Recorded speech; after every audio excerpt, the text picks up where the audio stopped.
Aloha and welcome to It's All About the Keiki. With me today is an extremely special and very difficult to book guest, Nicholas Amador. Welcome. Hi. Hi, we're glad to have gotten you because thank you. I understand you're about to leave. I am. Tomorrow, I leave for Harvard to study astrophysics. That's exciting. Yeah. And you just graduated high school. I just graduated, yes. So the reason I wanted to have you on, many reasons, but one of the reasons is because you are, in my mind, this sort of rare example of a kid who managed to balance everything and still, at least at this point, come out way ahead. I know a lot of parents worry about giving their kids too many activities that might compete with academics. I know that you're very engaged in the community and with politics, and you are going off to study a field of science that is fairly erudite and yes, so you kind of have it all in my mind. So I thought I'd have you on and just to hear what is it that makes you you, and what's important to you, and how did you get to where you are now? All right. So let's start with, what was your childhood like? My you know, as I reflect on my childhood, I think about my parents primarily and my grandparents. They, you know, from the start were incredibly supportive of any opportunity that I was presented with and any sort of area that I wanted to pursue. You know, from first grade is when I started taking piano lessons. It was keyboarding lessons with the choir teacher, or the chorus teacher at my elementary school, Miss June. And so I took piano for a couple of years there, and then I took a little bit of a break. Then when I started at Punahou in 4th grade, which is where I just graduated from, I was taking piano all the way through, up until these last 2 years, junior and senior year. I took composition and music theory. Right, and I saw a YouTube clip or a clip on my Facebook feed of a song you had composed for Punahou, and the entire choir sang it, or the whole student It was the body. graduating class, Yeah, it was very impressive. Thank you. So you actually compose music? I do, yes. In your spare time? In my spare time, yeah. I mean, I've always sort of like, you know, tinkered around on the piano and the guitar, and with poetry that I've been writing. You know, I try to create as much as I can, as much as I'm capable of. My first experience really composing music was my sophomore year. We had an original musical at Punahou that was it was in this little black box theater, the stage. It was just for one day, this one act sort of, you know, satirical, farcical musical we wrote called Waiting for Change. I say we because a couple of my classmates wrote the lyrics and the script, and I wrote the music for it, and I played piano. And it was just a lot of fun. So piano starting when you're very young, and I understand that playing piano has been shown to help increase brain synaptical connections and hardwiring of neurons, which makes you just basically smarter, because then you got a higher powered muscle happening up there. Sure, right? yeah. So do you think the piano lessons had some impact on... Totally, totally. Now, I don't consider myself a great piano performer. I mean, I've done recitals, but for all the time that I've spent on stage, the most nervous I have ever been is in those piano recitals. They're such, you know, it's so easy to mess up for me, and I actually have a lot of anxiety about performing piano. Not so much about reciting poetry or singing or acting, but playing piano, I'm much more of, my relationship with the piano is a lot more personal and sort of like, you know, writing. There are so many more of my classmates who are so much better at you know, technically than I am with performing. Right. So, I mean, that's a respectful thing for you to say, and I appreciate that, because some things you can just sort of creatively and spontaneously do and pour your heart and soul into and be just as good as anyone else, but some things really require practice, practice, practice. Absolutely. And that is the piano, for example, or the violin. Like, you just can't get better unless you put in the hours. No, and for everyone, I think there are certain things that come really easily, and there are certain things that you just have to work harder at. For me, academically, it's, you know, math and science have always come a little bit easier to me than say writing or history, you know, stuff like that. The hardest class I took in high school was AP US History. While I was taking, you know, AP Calculus and AP Physics at the same time, US History was just so much harder for me because my brain isn't hardwired to like write papers the same way that I can, you know, take a physics test or a math test or do a lab, you know, as easily. So for me, there are things that I have to work a lot harder at, but what's important is recognizing what is a little bit more difficult for you and sort of balancing, you know, okay, I'm going to prioritize. I'm going to spend a couple more hours on this than I do on this. So what was a typical day for you in high school? You're taking AP courses. Yeah. I know that you performed in a lot of poetry competitions, both here and then at the U.S. Capitol, because you won, I guess, the Hawaii couple years in a row. Yeah, right? 3 years in a row. 3 years in a row. I was there for all 3 of them, I think. And then you are doing community-involved sort of activist work. You're performing in plays at the 2 big theaters in town. What's a typical day for you as a high school student then? So, well, every day would start off, you know, at 7:30 a.m., bright and early. I'd actually get there earlier, 6:30 or about 7. I'd have breakfast with my friend, and then symphony every morning from 7:30 to 8:30. That's how I would start the day. And, you know, I mean, talking about music being good for your brain, this was a fantastic way to wake up. You know, I mean, I would always arrive at school sort of tired, but an hour of playing. I played the double bass in the symphony, and actually the banjo a little bit towards the end. Okay. But that's how it would start, and then I'd have, you know, all these classes. I took AP Physics, AP Calculus, Astronomy. My last year I would take acting classes as well. So my day was pretty packed. Right. There would be some days where I didn't have a lunch break. So I'd have to sort of plan things out. You know, I'd get something earlier before school started and save it in my bag and then eat it in class. Okay. After, so good time management. Okay. Yeah. After school. After school, almost always a rehearsal for some play or some musical. You know, I ever since the 6th grade, I was in the musical Aladdin Jr. And since then, I've auditioned for quite literally every single possible play or musical that I had the time to audition for. So that's at least a couple a year, which take a couple of months each. And in many of the ones that I saw, you had the leading role, which means lots of time spent memorizing scripts and songs. And I have to say, you were tremendous in Newsies. Thank you. Thank you I so didn't know that you could sing so well. Thanks. Your singing was incredible. Anyway, okay, so we're interested in time management and how you get all this done. Yeah. So I'm hearing starting at 7:30 in the morning, going until rehearsals usually end at... Sometimes, you know, towards the weeks before opening a show, it'll end as late as 7 or 7:30, and that's only if it's a school production. If it's at, you know, Diamond Head Theater or Manoa Valley, it'll end like 10 p.m. Okay, so when does homework get done? Homework gets done whenever I have a tiny little sliver of a break. You know, I would spend my breaks at school in the library. I'm studying, but this isn't to say that I would neglect my personal relationships with friends and family.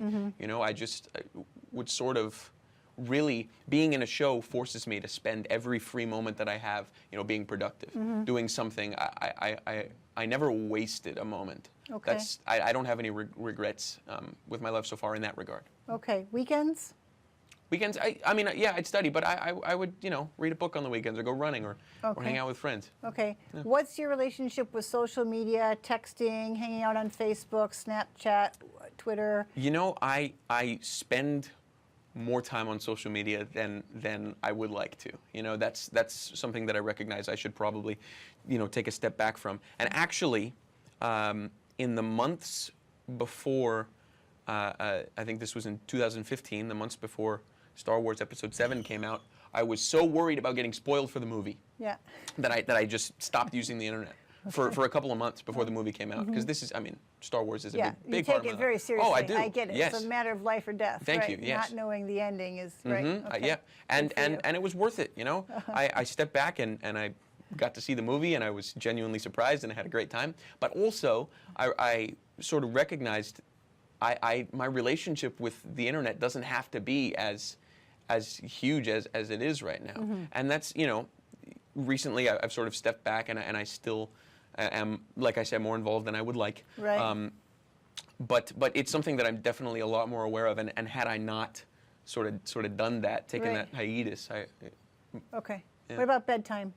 Bedtime, oh man. On a school night? On a school night, 11 o'clock or midnight. If there was a big test coming up, I would always try to get more sleep before a test. Okay. You know, because you know how the brain works. Oh, of course. I'm a big believer in not staying up all night cramming to study before a test. I mean, I would do that, you know, but I would do better on a test when I would say, you know what, I've studied enough. I get the material. Now I'm going to sleep so I can be in a good state of mind before I take my test. So I'm hearing average 5, 6, 7 hours of sleep a night on a school night? Yeah. Okay. So the reason I'm asking all this, I don't think we've said this yet, is because you not only did all these things, were very active in many, many aspects of high school life, personal and, out in the community, arts, but then you applied to 13 of the, I think we can pretty unequivocally say, these are the top 13 universities in the country. Everyone knows which 13 those are, and you were not rejected from all of them. You were accepted into all of them. One waitlisted you, phooey on them, but we don't know. They probably would have taken you in. The other 12 said, please come to our campus, and most of them offered you large scholarships. Yeah, yep. Okay, so with all that in mind, and with all that in mind and doing everything else you're doing, I think probably our audience would love to know, how did you do it, and what made you you, and what can other people do to be more like you? Oh, thanks. I appreciate that. It's a genuine question. We all want to know. Okay, what do we do? I mean, I guess I don't have like a secret about it. I think the college application process for me was really enjoyable. A lot of people stress out about it, and to a degree, I did stress out about it. But it's so much more than test scores and grades. Right. Especially nowadays, the essay has a lot of weight, and I had a lot of fun writing my essay. And the way the common application works, I don't know if you know, you have to write one big 650 word essay for all the schools. They all see it. And then each school asks individual questions. Some of them it's just like, okay, write another 650 word essay on why you want to attend so-and-so. Right. And some of them will be like, what are the first 5 words, in 5 words, describe yourself. It's fun stuff. And there were a couple of really neat ones, that I remember answering. One of the ones that I submitted to Harvard, where I'm going, is what is something that you love despite its, or not in spite of, but because of its flaws? And what is that? Do you remember the answer? Yeah, I talked about math, and I talked about prime numbers. So people prime numbers are not very well understood. We don't know if there's infinitely many of them. We think there are. We don't know if there's any kind of pattern with prime numbers. So there's all these problems that arise with prime numbers, and a lot of people will get frustrated. It's like a lot of stuff with math is like that. It's like, why do I care? What's the point? It doesn't make sense. Right. I'm not going to ever use this in real life. But I just like it because it's beautiful. I think it's sort of like the lack of pattern to it. It makes me curious. It's like, why is it like that? What's the... Well, that's what many great mathematicians, from what I understand, they say. Like, math is just beautiful to them. They love the numbers. They love the challenge of working with the numbers. So clearly you indicated to Harvard that you are a numbers geek and that you're applying for the right area in astrophysics. Okay, so you've got this incredible balance going on. You've got this brain that loves math and science, that comes easily, plus you're composing music, playing music, singing, you're doing poetry. Yeah. Tell us a little bit about why that balance you think is important in the life of a young person. So I wasn't, yes, I consider myself balanced now, but it wasn't always that way. When I was very young, I was reading from an early age, for sure. My parents saw to that. They read to me every night. They made it very clear that it was important to them that I was reading, and speaking and all of that kind of stuff. But I was very analytical and mathematically inclined. I loved to, and I still do, love to memorize things. I have pi memorized up to 100 digits. I can. Impressive. We don't have time for that now. No, but we don't that's have super time. impressive. Yes, I assure you I can do it. And actually, in 5th grade, there was this one assignment that I had, which was to memorize a poem and recite it, and which, that's kind of what I'm known for now, so it's ironic that way, that this turned out the way it did. But you could pick any poem you wanted, so I picked The Raven by Edgar Allan Poe, which I loved, and my parents, my mother especially, helped me sort of understand what that was about, and helped me figure out the right questions to ask, and then I had to, write it out, and the sort of like bow to wrap the project all up was this little illustration, and I can't draw, really. Okay, it's the one thing you can't do. We've just figured that out. Okay, good. But I was still proud of what I did. What I did was I used the side of my pencil, and I sort of like shaded in this rectangular door, and I wrote the name Lenore with my eraser, like in the negative space. Now, the assignment was graded out of 4 points. This was the way it worked in fifth grade at Punahou. Okay. And I poured my heart and soul. I memorized into this project. I memorized the poem. I shared it in front of the whole class, and then I ended up getting a 2 out of 4 on it because I didn't have color in my drawing. Was that part of the instructions that you overlooked? Yeah, it was. Okay. It was. So granted, okay, I wasn't paying attention to the instructions, but it just crushed me that I put so much work into it, and I just from then on was like, okay, I'm not really good at English. That's not my thing. Oh dear. So all the way through up until about 8th grade, I sort of stopped reading for pleasure.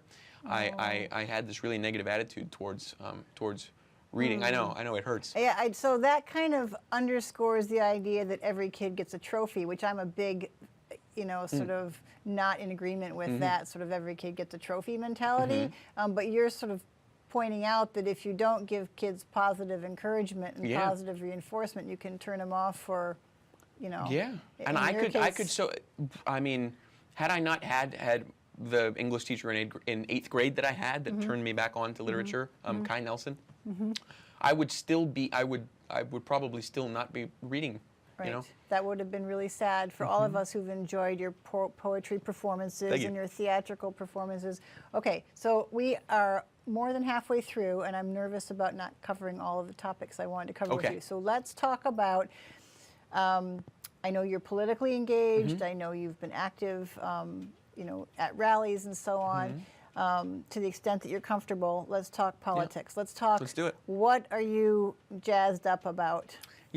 There's a lot of stuff that I'm jazzed up about, but I think the main takeaway that I have from today's political climate is the response of people my age. There's a lot of outrage that I didn't see. I mean, for obvious reasons that I didn't see during the Obama administration, which is really, I mean, those 8 years was when I was sort of figuring out how the world worked, and I had this president that I looked up to, and I mean, he went to Punahou, for God's sake. Like, this is, I love him, and I agree with almost everything that he has to say.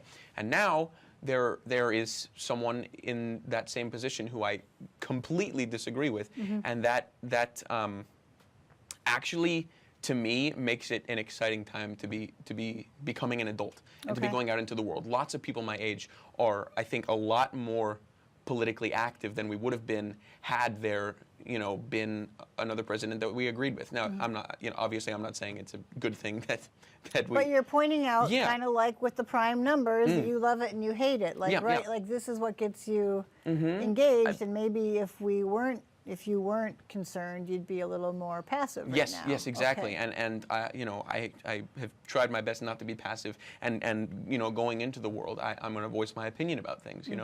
When I see something that's wrong, I mean, I'm going to say that it's wrong, and I'm going to say what I think should happen. And when we had our 17 minutes of it was the school walkout, the gun violence, the gun violence thing. It wasn't just Punahou was so great about it. The teachers were so encouraging. They were participating too. And when we went out, there were students that were helping 18-year-old students register to vote. And we had the phone numbers of Congress people that are taking money from the NRA. So we were contacting them and voicing our opinion. It was just a really productive environment, and I just love seeing how incentivized people are to really sort of foment change.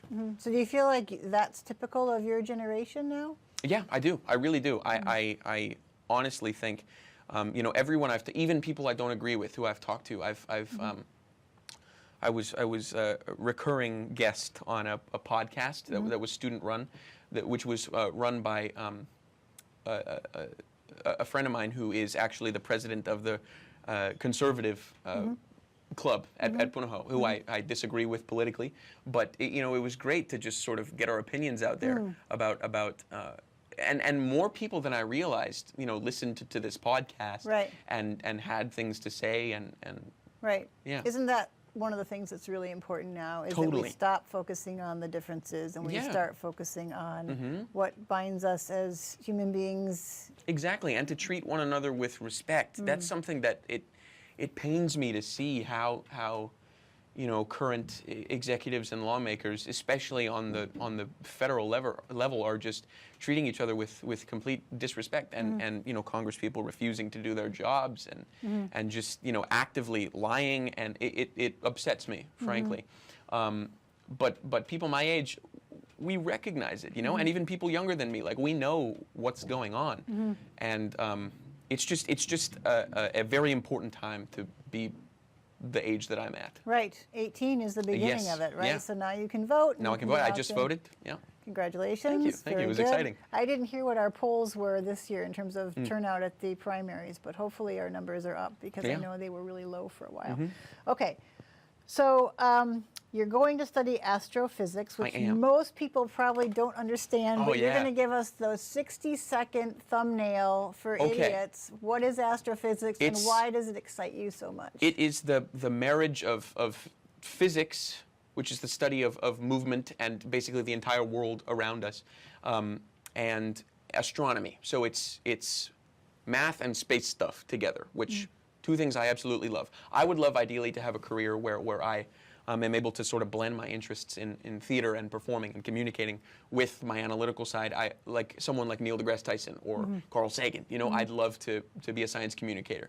But what astrophysics is about, it's all about understanding gravity, and it's really the forefront of, I think, what science is about right now, because we just found out about that lake, the giant underground lake on Mars, which, I mean, water, it's liquid water, and that is one of the important recipes for life as we know it. Now, we don't know about life as we don't know it. This is actually one of the more interesting topics to me is astrobiology. It's, we have a sample size of 1 in terms of what life is. All the life we know of is made up of the same 4 nucleic acids. Yes, on Earth. Okay. We don't know if we're all carbon based. There could be life out there that's silicon based. We just don't know. But I mean, Mars, I think, with people like Elon Musk, and I think Jeff Bezos has recently been talking about Amazon wanting to explore Mars or send people to Mars. It's going to be prime real estate within the next couple of years. And Mars has always interested people. I mean, there's an Italian astronomer whose name is escaping me at the moment, but he published a paper that said that there were the Italian word is canali on Mars, and people thought channels. I mean, it means canals, I'm sorry, the other way around. It means channels, but people thought, oh, that's canal. There's aliens there, well, no, there were natural formations, but still close enough. That's already close a enough big to get leap. people really interested See, about it. and I thought he was talking about some fancy dessert, which I happen to love, those cannolis. Oh, me too. Okay, so astrophysics application to, day-to-day life. Anything that the rest of us can sort of go, this is why it's really important that all this research and development be happening. How does it affect us? What's so important, I mean, is just the exploration. There's so much that we don't know about. I mean, something like 70% of the matter in our universe is dark matter, which we don't even know if it is matter. We have no idea what's going on. It's just we're at the forefront of finding out this incredible new stuff. And while it might not have bearing on day-to-day life per se, although there is with GPS. I mean, Google Maps, which I used to get here. That the technology it's using is global positioning system. It's based on trigonometry. It's based on orbital physics and mechanics. And so we already do see an application in our everyday life. Oh yeah, and I mean there are it's countless. But what's so important to me personally about it is the idea of the unknown and learning stuff that hasn't already been learned. Yes. Okay, exactly. and I think that's fascinating because when you think about all the things you can study. Why study something that people already know everything about and you're trying to find new nuances? You're looking at an area that is completely unknown. So anything you discover is going to be kind of amazing. Yeah. In I think it was the 1920s, there was Maxwell Planck. Yes, his last name German, is Planck Institute. Yes, exactly. Famous, yeah. So he was studying, I think he was getting his doctorate in physics, and his professor was saying, not really a great time to be a physicist because we kind of know everything. And he was like, Yeah. And then he goes on to like found quantum mechanics, Right, which amazing stuff. Which, yeah, I mean, nowadays that's the future of computing. Really, is quantum computing. No, in maybe a dozen years, binary computing, ones and zeros. That's going to be old hat. I was going to say the word binary because that's the only word I know associated with what you just said. We've got 1 minute left Cool. because the time flew by. Wow, it did. Final thoughts for our audience. You know, I play a lot of board games with my family. I always have. You know, it started off simple with Sorry and Monopoly, and now I'm getting into the real, like the core of Germanic tabletop gaming. Settlers of Catan, Ticket to Ride, Carcassonne. There's Good to a know. whole world out there. Okay. And one of the most important things when you're playing board games is that sometimes it's going to seem like you're never going to be able to win it, especially with these well-designed games, which I think life is a well-designed board game. If you fail, what you do in a board game is you try everything that you can do to get back on your feet and to win the game. And you know, no one plays a board game and then has a bad move at the beginning and just gives up. That's how I think that we should approach life. And too many people, when something bad happens or something going on in the world, like our current state of government, which seems so disenfranchising and so impossible to get out of, and they say, why does it matter? What's the point? Why should I care? What can I do? There's always something that you can do, and what's important is that you change your course of action. You know, I was as disappointed as everyone else. I mean, a lot of other people at the 2016 election, but I'm not going to dwell on the failure. I'm going to say, you know what can we do now? How can we change the world? So optimism, Yep. in a word, and always just picking yourself up and going on. I love that. Yeah. I love the board game analogy because it's true. Sometimes we feel like it can't get any worse and it can't get any better, so we're just in this place of worseness, stasis, and it's good to realize. There's no place to stay. No. You can always try. You can always try harder. Okay, great final words. I wish you all the best at Harvard. Thank you so much. And I hope we hear from you. I'm sure we will Absolutely. in the future. Yes. Hawaii needs people like you to come home and make change happen. Or maybe not. Anyway, thanks very much for being here. Thank you so much. This has been It's All About the Keiki. My very special guest today was Harvard-bound Punahou grad Nicholas Amador, who is an actor, artist, and astrophysicist to be. This has been a production of Olelo Studios. My fabulous producer is Patrick Taylor. Thank you so much for watching. We'll see you again. Aloha.